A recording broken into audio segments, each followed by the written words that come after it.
जम्मू कश्मीर में हालात सामान्य हो गए हैं। मौजूदा हालात पर राज्यपाल सत्यपाल मलिक से हमारे सहयोगी शैलेंद्र वांगू ने बात की। धारा 370 को हटाए हुए 7 दिन का वक्त हो चुका है। आज हमारे साथ न्यूज 18 नेटवर्क पर एक्सक्लूसिवली बातचीत करने के लिए जम्मू कश्मीर के राज्यपाल सत्यपाल मलिक है। आपका बहुत बहुत स्वागत है। सर, 7 दिन बीत चुके हैं, आपके हिसाब से आपका असेसमेंट क्या कहता है? जम्मू कश्मीर के हालात कैसे हैं? ईश्वर की कृपा से जैसा मैं सोचता था उससे बहुत बेहतर है, क्योंकि पिछले 70 साल में लोगों को बहुत बहकाया गया था और ये बताया गया था पता नहीं 370 क्या चीज है, 370 से आपको क्या फायदे, जबकि फायदे नहीं थे, नुकसान ही थे। तो उसके हटने पे मैं सोचता था कि उपद्रवी लोग इसको मिसयूज करने में कामयाब होंगे, लेकिन यहाँ की जनता ने बहुत सहयोग किया और अभी तक एक गोली की छोड़िए, एक डंडा पुलिस को कहीं नहीं चलाना पड़ा है। आपसी बातचीत, भाईचारे से मना कर देते हैं, इधर मत जाओ, आदमी मान जाता है, उधर मत जाओ। और हमने ईद के पहले 2 दिन पूरी तरह से ऑलमोस्ट खोल के रखा। कर्फ्यू नहीं है यहाँ, सिर्फ 144 है और उसमें भी हम थोड़ा कंडक्ट करते हैं ट्रैफिक को, इधर मत जाओ उधर जाओ। लेकिन लोग खूब बड़ी तादाद में निकले, खूब खरीदारी हुई। और बड़ी बात यह थी कि हमने, चूंकि ईद पे एक ही शिकायत होती है, सप्लाईज नहीं है, बिजली नहीं है, पानी नहीं है। 24 घंटे हमने बिजली पानी दिया, सप्लाईज दी और हमने समझिए 2.5 लाख जानवर मंगाया था, 30 लाख पोल्ट्री मंगाई थी। और जो सिविल जो खाने की चीजें हैं वो सब हमने छोटे टेम्पोज में गलियों में भेजी, गलियों में 2 घंटे में खत्म हो जाती थी।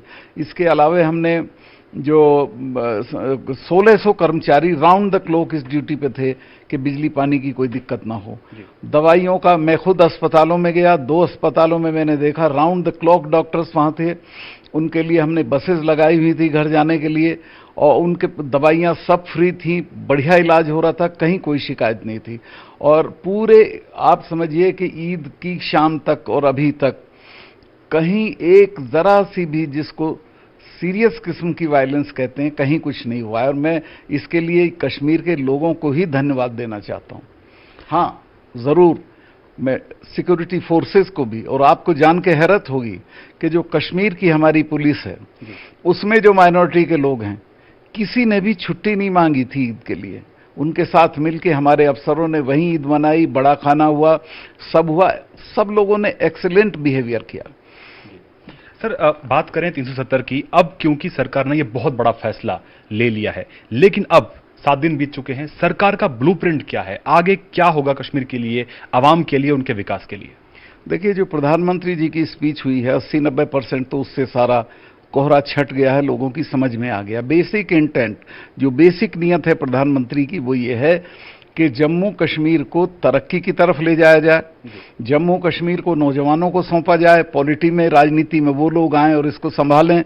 और इसके अलावा सारे देश से यहाँ इन्वेस्टमेंट लाया जाए, जो कल उन्होंने कहा भी।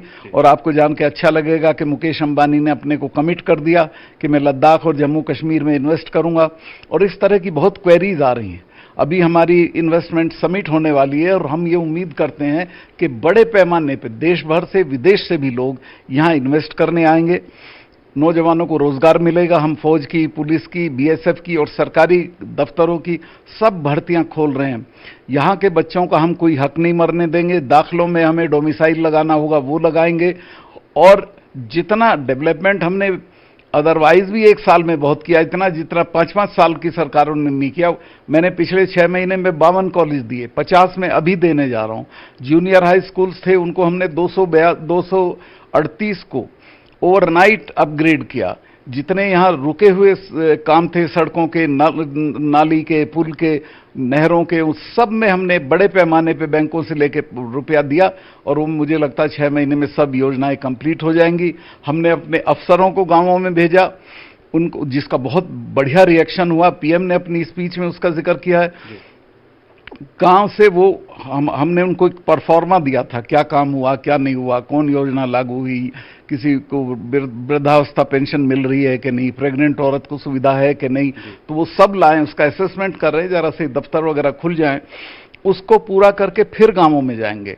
तो हम एक तरह से जम्मू कश्मीर और लद्दाख दोनों में बड़े पैमाने पे, सबसे पहला काम हम 15 अगस्त के बाद, ये इसमें फंसे 15 अगस्त के बाद बड़े पैमाने पे समझाएंगे कि इसका आपको क्या फायदा नुकसान था और हटने का क्या फायदा नुकसान है। जब ये चीज सेटल हो जाएगी लोगों के जहन में, तो वो अब तरक्की की तरफ चल पड़ेंगे और हम उनको बहुत आगे तक ले जाएंगे। आपने अपनी जिक्र किया कि दाखिलों में अगर डोमिसाइल लाना पड़े तो हम लाएंगे। क्या दाखिलों के अलावा भी कुछ एरियाज में आप डोमिसाइल लाएंगे? कुछ ऐसा प्लान है? हम जम्मू कश्मीर के लोगों के बेसिक जो उनकी रिक्वायरमेंट्स हैं, नौकरियों के हैं, दाखिले के हैं, इन सब में उनके हितों को कोई नुकसान नहीं पहुंचने देंगे। अच्छा, आपकी जानकारी के लिए मैं आपको बताना चाहूंगा कि न्यूज़ 18 नेटवर्क ने एक सर्वे किया था। जम्मू कश्मीर और लद्दाख में जाकर कई लोगों से बात की गई और हमारा सर्वे ये कहता है कि 69% लोगों ने सरकार के फैसले का स्वागत किया है और कहा यह एक सही फैसला है। आपको क्या लगता है कि ये जो आंकड़ा है ये कितना सही है? ये बिल्कुल सही है और ये रोज बढ़ रहा है। ये 69% जो है आपका रोज बढ़ रहा है। जैसे जैसे लोगों को भ्रांतियां दूर हो रही हैं, दुष्प्रचार खत्म हो रहा है, हम समझा पा रहे हैं कि ये फायदा है, तो बहुत जल्दी ये 100% हो जाएगा। वहीं आपको ये भी बताना चाहेंगे कि जब हम खुद श्रीनगर में थे, हम लोगों से मिले, हम शिकारे वालों से मिले, हाउस बोट ओनर्स से मिले, तो टूरिस्ट सीजन के दरमियान ही टूरिस्ट का यहां से जाना, अमरनाथ यात्रियों का यहां से लौटना, कहीं ना कहीं सीधे उनके बिजनेस पर उसका असर पड़ा है। तो क्या सरकार के पास कोई ऐसी योजना है, क्या उनके लिए कोई राहत पैकेज अनाउंस किया जा सकता है? देखिए, इस बार बहुत टूरिस्ट आया था। एक स्थिति ऐसी थी कि गुलमर्ग को 12 बजे बंद करना पड़ता था, इतना आदमी ऊपर पहुंच जाता था, बाकी नीचे रह जाते थे। और यहाँ होटलों में 80 से 100% तक ऑक्यूपेंसी थी। शिकारे वालों का भी यही हाल था। मैं मानता हूं कि उनका बड़ा नुकसान हुआ है और चूंकि मैं सरकार का हिस्सा हूं या कि यहाँ की सरकार हूं, हमने जब, आपको याद होगा जब बाढ़ आई थी तब भी हमने टूरिज्म सेक्टर को राहत दी थी। इस बार भी हम पहले उनको बुला के बात करेंगे वो क्या क्या चाहते हैं और जो राहत उनको दे सकते हैं वो देंगे। वहीं आम लोगों की बात करें तो रेस्ट्रिक्शंस हमें कई जगह पर देखने को मिली। सेक्शन 144 भी अभी लगातार एक तरह से चल रहा है। इसी बीच कुछ जगह पर ढील भी दी गई है, लेकिन आम लोगों के लिए जो आना जाना हो या टेलीकम्युनिकेशन की बात करें, फोन लाइंस अभी नहीं चल पा रही हैं, मोबाइल फोन्स नहीं चल पा रहे हैं, वो रिस्टोर होने में कितना टाइम लगेगा? देखिए, मोबाइल फोन्स तो हम अभी चालू कर दें, लेकिन मोबाइल फोन्स शरारती और एंटी नेशनल लोगों के हाथ में बड़ा हथियार है। इसी के जरिए वो मोबिलाइजेशन करते हैं, इसी के जरिए इंडोक्ट्रिनेशन करते हैं, इसी के जरिए अफवाहें फैलाते हैं, इसी के जरिए वायलेंस का न्योता देते हैं। तो ये बड़ा भारी हथियार है पाकिस्तान के हाथ में और हमारे यहाँ के जो शरारती लोग हैं। जैसी हमें लगेगा कि चीज़ें स्टेबल हो रही हैं, हम खोल देंगे, हमें कोई शौक नहीं। मुझे भी दिक्कत हो रही है उससे, तो मुझे भी सुविधा नहीं है मोबाइल की। लेकिन हमने ये किया है कि जो एक तो जो ये एक इनकी सीआरपीएफ की एक वो है स्कीम, जिसमें उन्होंने एक नंबर दिया है, हाँ, मददगार, वो खुल गया है और उस पे उसको हजारों लोगों ने यूज किया है। फिर हमारे डीसी के ऑफिस में लाइन्स हैं, उसको भी 500-700 लोग रोज यूज कर रहे हैं। वहीं इसी बीच जो जम्मू कश्मीर की जो मेन स्ट्रीम पॉलिटिकल लीडरशिप है, उनको भी हाउस अरेस्ट किया हुआ है, कुछ लोगों को डिटेन किया हुआ है। क्या उनकी रिहाई को लेकर भी कुछ विचार चल रहा है? अभी तो बेचारों को 10 बेचारे तो मैं गलत कहा, हम सम्मानित लोग हैं सब। अभी तो हफ्ता 10 दिन भी नहीं हुआ, हम तो 1.5 साल रहे हैं जेल में। तो किसी कॉज के लिए या समाज के बेहतरी के लिए या शांति के लिए 10, 20, 50 दिन रहना पड़े तो रहना चाहिए। उनको बहुत ही एक तरह से संभाल के कायदे से रखा गया है, उनकी सब सुविधाएं पूरी की जा रही हैं। सिर्फ उनको लोगों में जाके भड़काने की इजाजत नहीं है, बाकी सब कुछ उनको मिला हुआ है, कोई दिक्कत नहीं है। चूंकि आप देखते होंगे 370 हटाने के एक हफ्ता पहले महबूबा जी ने किस तरह लोगों में जाके जहर फैलाया, कितनी हिंसा की बातें की कि कोई हाथ लगाएगा तो उसका शरीर भस्म हो जाएगा। तो अब इसकी इजाजत तो ऐसी परिस्थितियों में नहीं दी जा सकती है। तो थोड़ा चीजें स्टेबल हो जाएं, कुछ उनकी भी समझ में आए, तो हमें कोई शौक नहीं है एक भी दिन किसी को जेल में रखने का।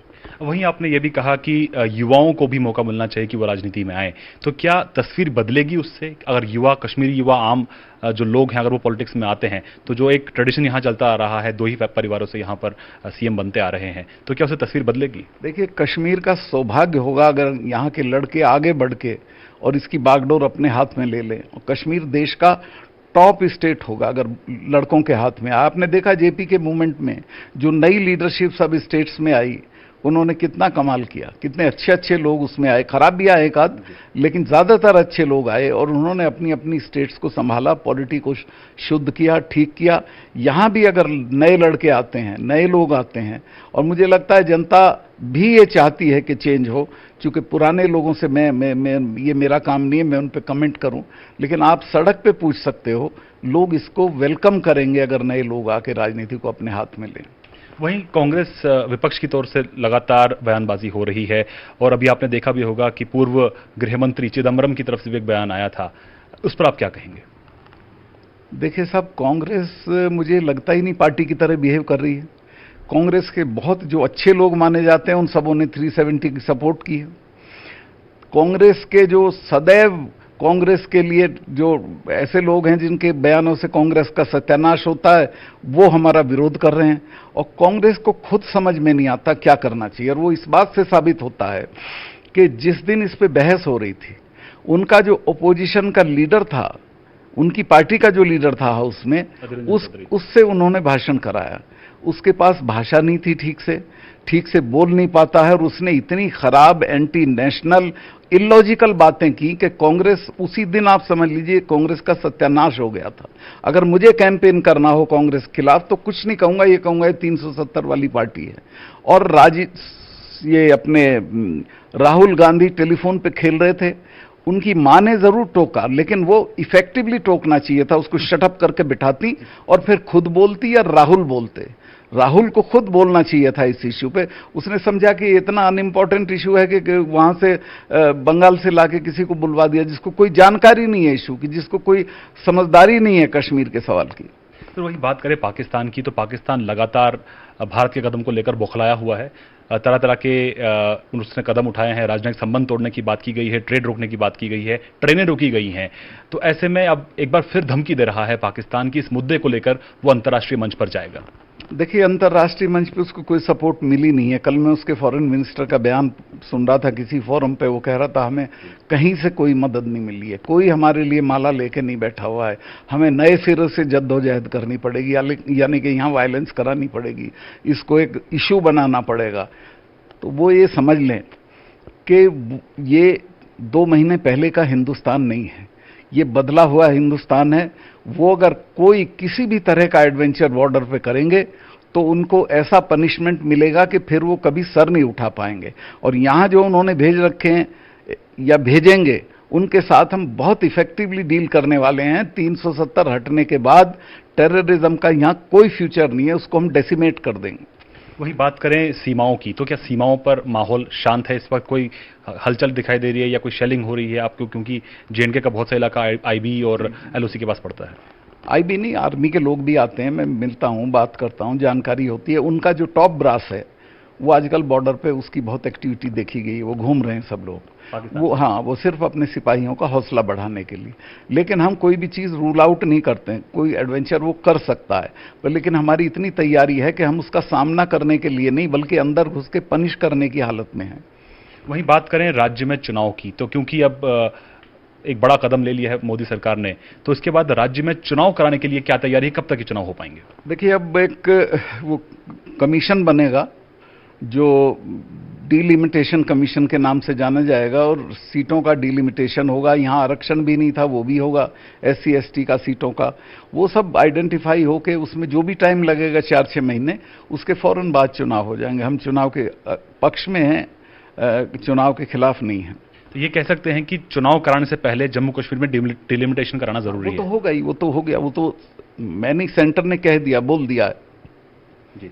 अब वही बात करें सर, अगर 15 अगस्त की, तो 15 अगस्त पर कश्मीर की तस्वीर इस बार क्या होगी?